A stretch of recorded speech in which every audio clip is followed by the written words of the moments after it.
Good evening, and welcome to Monochemistry. This evening we're going to look at Mendelian genetics with respect to dihybrid crosses. In dihybrid crosses, instead of looking at just one trait at a time, we're going to examine two traits at a time. Another thing to keep in mind when dealing with dihybrid crosses is because it's Mendelian genetics, there will be dominant and recessive alleles present. When we start to get into other types of crosses, there won't be necessarily dominant and recessive alleles, and therefore they won't be considered Mendelian genetics. But these ones all do have dominant and recessive. So what would a question involving a dihybrid cross look like? An example of a question with a dihybrid cross would be something like this.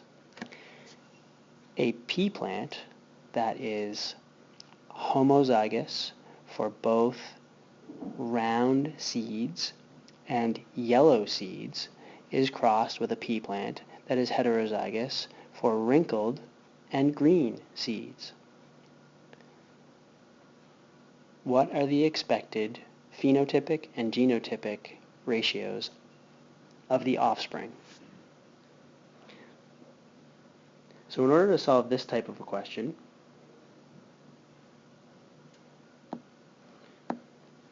we start by writing the genotypes of the parents.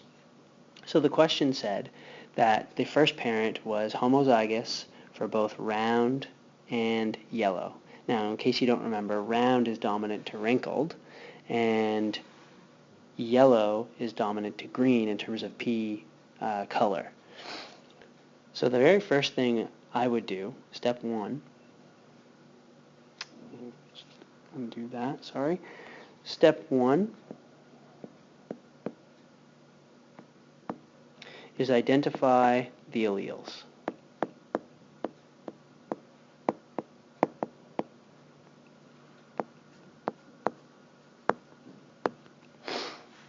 Okay, so we know that round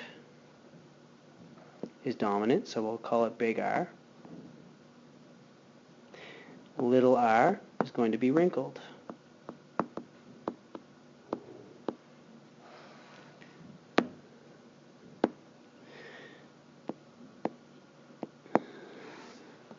We know that yellow is dominant, and green is recessive. So there we have the identification of our alleles. Step two of the process involves the writing down of the correct genotypes of the parents and identifying the gametes. So we know that the first parent is homozygous for round and yellow. So we're going to write that. And that, of course, was crossed with a wrinkled and green individual. Okay? Now, if you look very carefully here, this is actually fairly easy or quite simplistic in terms of the Punnett square, because there's only a couple of different combinations in terms of gametes that they can produce.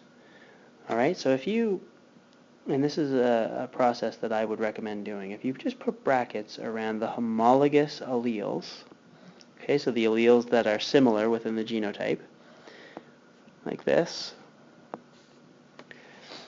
because remember, these homologous alleles will be separated during meiosis, and you won't end up with two R's or two Y's in any one gamete, because they're going to recombine to make a zygote, and the sperm's going to fertilize the egg, so to speak, and you'll end up getting back your two R's and your two Y's in the offspring. Right? So it doesn't make sense for there to be two R's or two Y's in any one particular gamete. But if you look at it this way, you can do the FOIL method, and you'd come up with 4 gametes. But if you look at it very carefully, you probably can see that there's only going to be one different gamete for this parent, and one different gamete for that parent. So you don't really need to, in this case, you don't need to use the FOIL method, which we'll talk about in the next part that we're going to do. So if this is the parents, if these are the parents, then these are the gametes, and these are the only possibilities here and here for those gametes. So the next step is actually doing our Punnett square. So step 3 is our Punnett square. Using the gametes that we came up with in the previous step, I'm simply going to, and because the Punnett square only needs to include the different gametes that each parent produces, I'm going to go ahead and write them down as follows. So my RY, my big R, big Y gamete is going to go on one side, and my little r, little y gamete is going to go on the other. Now, there's lots of different ways you can do this. I always do the first gamete that I came up with will go on this side, so parent number 1 will go along the side, and parent number 2, therefore, will go across the top. I keep it consistent, that way I do it the same way every time, and if I do that, then when I get to a test or a quiz situation, when I start to freak out about the little details, at least I know that when I set these things up properly, I'm going to do it the same way every time, and that gives me a little bit of confidence moving forward.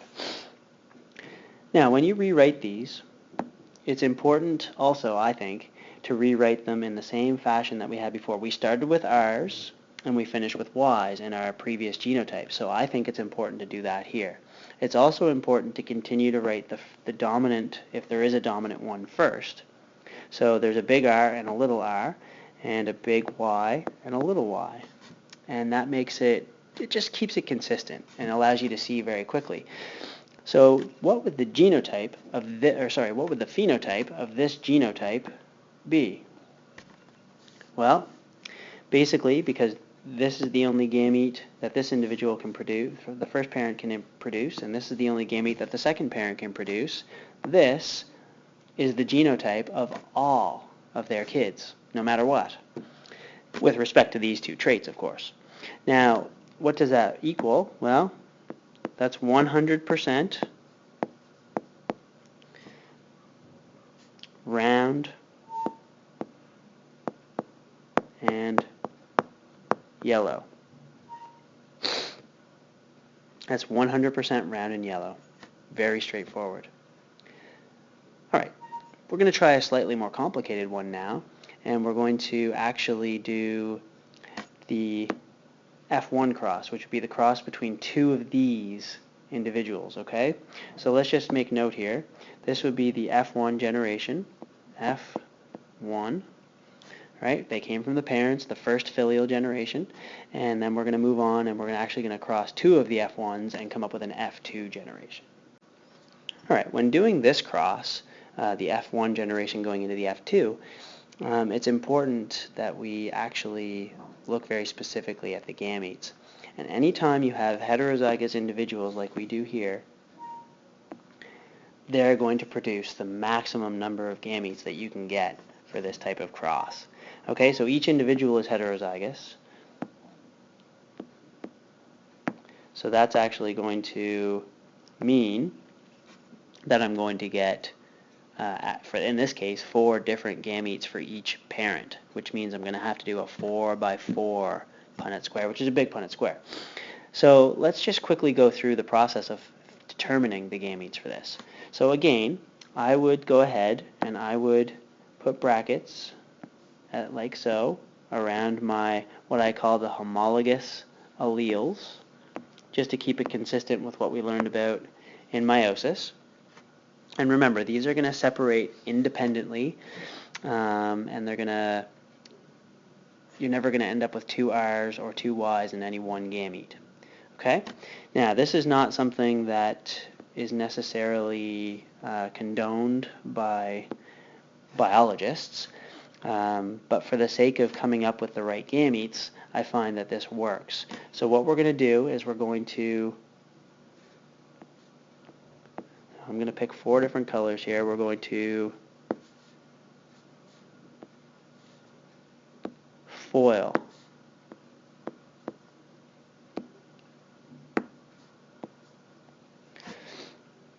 Okay, now what does FOIL mean? Or it's an acronym, and it stands for first, outer, inner, and last.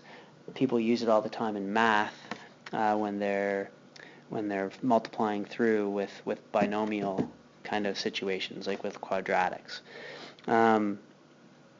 but we're going to use it in this case to make sure that we can do this. So for our first set here, the first ones would be the first one of each group. So it would be this one and this one. And I'm just going to draw a line that connects them. Okay, so if that's our first gamete. And it would be big R, big Y. Okay, that's the first one. The next one is the outer. So the two ones that are outer would be those two, the outermost ones. And that's going to give me a big R and a little y. Okay, the next one I have is going to be the inner, so the two inner ones would be those two, and that's going to give me a little r and a big Y. And the last one, use this color, is going to be the last, conveniently. So it's the last two, which would be those, which is going to give me little r and little y.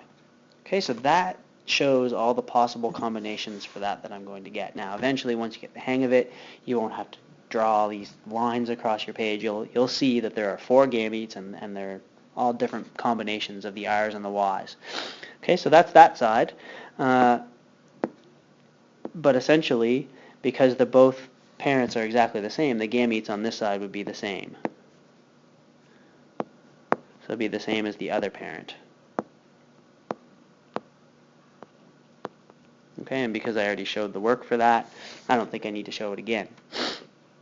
So that is how to use the FOIL method to get the different gametes that are produced. And remember, you only write the different gametes. Notice that every single one of those gametes that we came up with for this is different from each other. Therefore, I'm going to have to include all of them in the Punnett square. Here's the Punnett square from the previous cross. As you can see, I've got a 4x4. I've got all the different gametes represented that we discussed in the previous step. I've filled in all the information, as you can see, all the way across. And what we're going to do now, and what I've actually already done, is I've circled all of the phenotypes that would be the same. So in other words, all the ones that are circled in orange are going to be the phenotype of round and yellow. All the ones that are circled in blue, of which there are 3, are round and green. Round and green. And all the ones that are circled in yellow are wrinkled and yellow. So there's 3 of those. And then finally, we have one down here that is it's wrinkled and green. So the ratio of these things to each other, phenotypically speaking, is 9 to 3 to 3 to 1. So 9 completely dominant to 3 round and green to 3 wrinkled and yellow to 1 completely recessive, which in this case is wrinkled and green. And that's what you'll expect to get anytime you cross 2 completely heterozygous individuals in a dihybrid cross. It's Mendel's magic number 2, 9 to 3 to 3 to 1. And again, that's the ratio you will get, the phenotypic ratio you will get when you cross 2 completely heterozygous individuals in a dihybrid cross.